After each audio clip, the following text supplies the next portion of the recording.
Start में हम देखते हैं कि पहाड़ों के बीच जहाँ पर बहुत सारा अंधेरा है, वहाँ पर एक बड़ा सा मॉन्स्टर सो रहा है और उस मॉन्स्टर का नाम माउंटेन किंग है। इस मॉन्स्टर की वजह से कोई भी इस जगह के आसपास तक भी नहीं आता और लोगों का मानना है कि अगर प्रिंसेस की शादी 18 साल से पहले ना हुई तो वो मॉन्स्टर जाग जाएगा, जिसके बाद वो चारों तरफ तबाही मचा देगा और प्रिंसेस को उठाकर ले जाएगा और उससे शादी कर लेगा। अब राजा भी अपनी बेटी यानी प्रिंसेस की शादी करना चाहते थे, इसीलिए वो पास वाले किंगडम के राजा को बुलाते हैं ताकि प्रिंसेस उसे देखकर उसे पसंद कर ले और उससे शादी कर ले, क्योंकि अगले दिन प्रिंसेस की 18वीं बर्थडे होती है। अब प्रिंसेस को वो राजा पसंद नहीं आता, इसीलिए वो उससे शादी करना नहीं चाहती थी, लेकिन उसके फादर तो जबरदस्ती उसकी शादी करवा रहे थे, इसीलिए प्रिंसेस अपना घर छोड़कर भाग जाती है। फिर अगले ही सीन में हम एस्पन नाम के एक लड़के को देखते हैं जो कुछ फ्रूट्स और सब्जियां लेकर अपने घर जा रहा था और तभी प्रिंसेस अपने घोड़े पर बैठकर वहां से गुजरती है और तभी एस्पन अपने पास अचानक से घोड़ा देखकर डर जाता है और पानी में गिर जाता है। तब प्रिंसेस उसे पानी से बाहर निकालती है। तब एस्पन शुक्रिया के तौर पर प्रिंसेस को खाने के लिए कुछ फ्रूट्स देता है, लेकिन प्रिंसेस इतनी ज्यादा भूखी होती है कि वो सारे फ्रूट्स और सारी सब्जियां खा जाती है। और इसी बीच हम प्रिंसेस और एस्पन की आंखों में एक दूसरे के लिए प्यार देख सकते हैं। खाना खाने के बाद प्रिंसेस अपने रास्ते पर जाने लगती है। तब एस्पन उससे उसका नाम पूछता है, क्योंकि एस्पन नहीं जानता था कि वो एक प्रिंसेस है। तब ये सुनकर प्रिंसेस उससे कहती है कि अगर किस्मत ने चाहा तो दोबारा मुलाकात होगी। अब खाली थैला लेकर एस्पन अपने घर जाता है, जहाँ पर उसके भाई और फादर काम कर रहे थे। तब वो एस्पन का खाली थैला देखकर नाराज हो जाती हैं, क्योंकि वो बहुत ही गरीब थे और एस्पन ऐसी गलतियां अक्सर करता रहता था। इसके बाद एस्पन के फादर और उसके भाई उसे घर छोड़कर खुद खाना लेने के लिए जाते हैं, जहां रात में आग से खेलने की वजह से एस्पन पूरे घर को आग लगा देता है। फिर अगले दिन जब एस्पन के फादर ये सब कुछ देखते हैं तो वो बहुत दुखी हो जाते हैं, क्योंकि उस आग की वजह से उनकी वाइफ की आखिरी फोटो भी जल गई थी।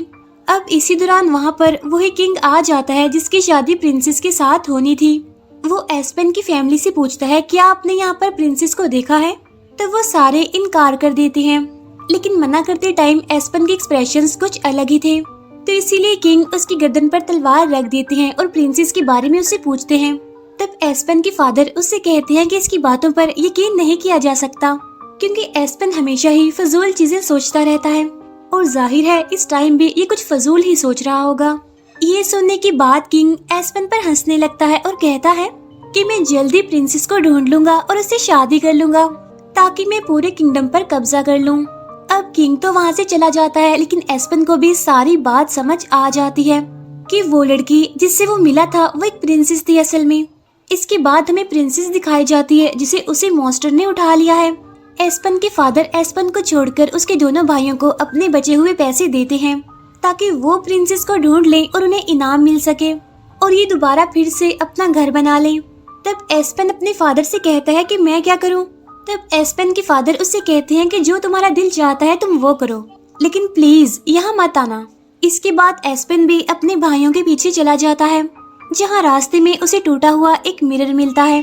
थोड़ा आगे बढ़ने पर इन तीनों को एक लड़की की आवाज सुनाई देती है जो कि हेल्प के लिए चिल्ला रही होती है। तब एस्पन उसकी मदद करने के लिए उस आवाज का पीछा करने लगता है, लेकिन उसके भाई ऐसे किसी की भी मदद करके अपना टाइम वेस्ट करना नहीं चाहते थे, इसीलिए वो आगे बढ़ जाते हैं। इसके बाद हम देखते हैं कि वो आवाज एक लंबी सी नाक वाली एक बूढ़ी औरत निकाल रही थी, क्योंकि उसकी नाक एक ट्री में अटक गई थी। तब एस्पन उसे छुड़ाने में उसकी हेल्प करता है। वो बूढ़ी औरत एस्पन से पूछती है कि तुम यहाँ पर क्या कर रहे हो? तब एस्पन उससे कहता है कि मैं प्रिंसेस को यहाँ पर ढूंढने आया हूँ। तब वो बूढ़ी औरत एस्पन को बताती है कि प्रेडिक्शन सच हो गई है और वो मॉन्स्टर प्रिंसेस को उठाकर ले गया है और उस मॉन्स्टर को सिर्फ एक ही तलवार से हराया जा सकता है। तब एस्पन उससे उस तलवार के बारे में पूछता है कि वो कहाँ है। अब क्योंकि एस्पन एक अच्छा इंसान था, इसीलिए वो बूढ़ी औरत एस्पन को वो तलवार ढूंढने का मैप दे देती है। तब मैप को फॉलो करते हुए एस्पन आगे बढ़ता है। उधर दूसरी तरफ एस्पन के भाइयों को गोल्डन एप्पल्स की एक टोकरी मिलती है, जिन्हें ये लोग खाने लगते हैं। तभी वहाँ पर कुछ लड़कियाँ आ जाती हैं जो उनसे कहती हैं कि हम तुम्हें और अच्छा खाना खिलाएंगी, ऐसा खाना जो उन्होंने जिंदगी में कभी भी नहीं खाया होगा। ये सुनकर वो दोनों भाई इन खूबसूरत लड़कियों के साथ चले जाते हैं।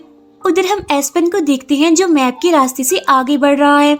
उसे भी रास्ते में एक गोल्डन एप्पल मिलता है जिसे वो खा लेता है। इसके बाद वो भी उस गुफा में चला जाता है जहाँ पर वो देखता है कि उसके भाई भी वहाँ मौजूद हैं और वो खूबसूरत लड़कियाँ उन्हें खाना खिला रही हैं।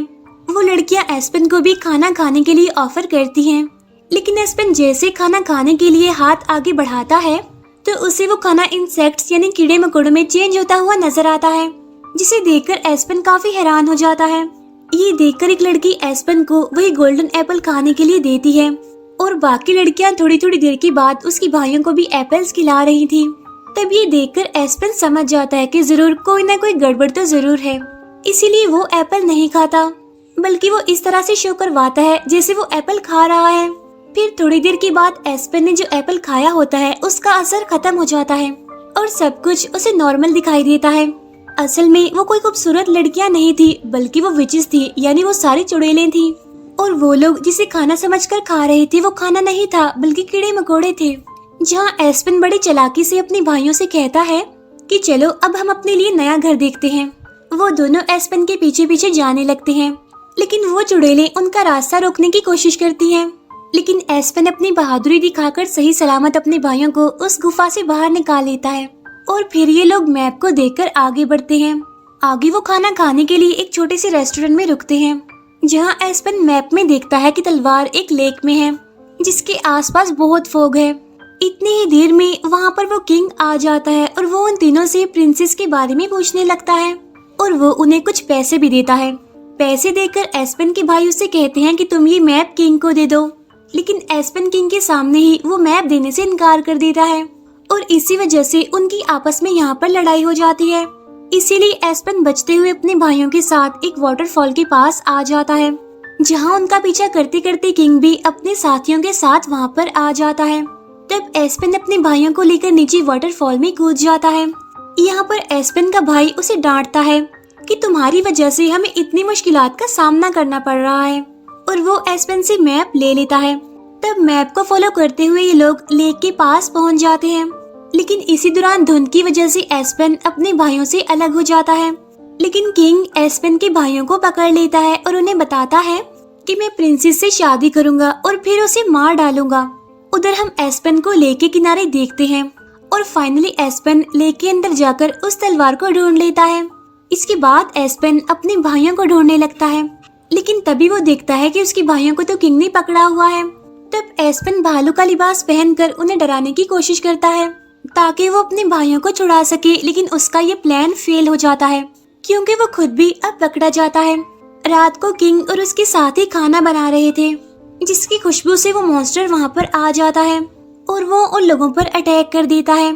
तब उस मॉन्स्टर से डरकर सभी लोग इधर उधर भागने लगते हैं, लेकिन वो मॉन्स्टर किंग और उसके एक भाई को पकड़कर ले जाता है। तब ये देखकर एस्पेन रोने लगता है कि सब मेरी वजह से हुआ है। तब उसका भाई उसे समझाता है कि कुछ भी तुम्हारी वजह से नहीं हुआ, इसमें तुम्हारा कोई कसूर नहीं है। फिर ये सभी को बचाने के लिए मॉन्स्टर के केव में जाते हैं। अब गुफा में हम किंग को देखते हैं जो कि प्रिंसेस से मिलता है और वो उससे कहता है कि मैं तुम्हें बचाने के लिए यहाँ पर आया हूँ।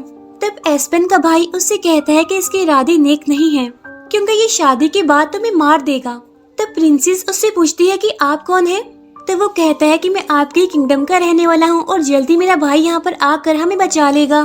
फिर नेक्स्ट सीन में हम देखते हैं कि एस्पेन अपने भाई और प्रिंसेस के पास पहुँच गया है और जब वो गुफा से बाहर जा रहे थे तब वो मॉन्स्टर जाग जाता है।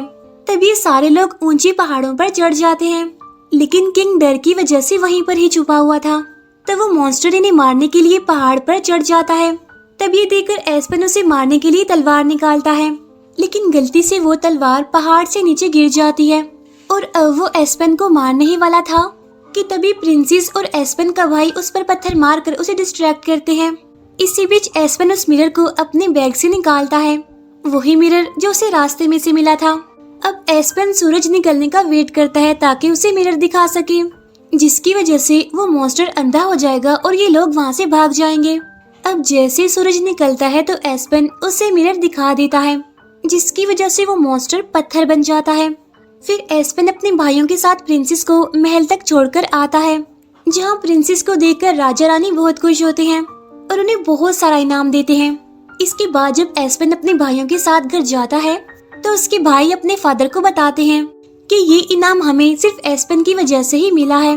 अब ये जानकर एस्पेन के फादर बहुत खुश होते हैं और उसे माफ कर देते हैं और इसके बाद वो लोग एक नया घर बना लेते हैं। इसके बाद हम देखते हैं कि किंग वही एप्पल खा लेता है और वो उन चुड़ैलों के जाल में फंस जाता है और इसी सीन के साथ ये मूवी यहीं पर एंड हो जाती है। तो अगर आपको एक्सप्लेनेशन पसंद आई हो तो कमेंट सेक्शन में जरूर बताइएगा। मैं मिलूंगी आपसे न्यू वीडियो में, तब तक के लिए good bye. Thank you for watching.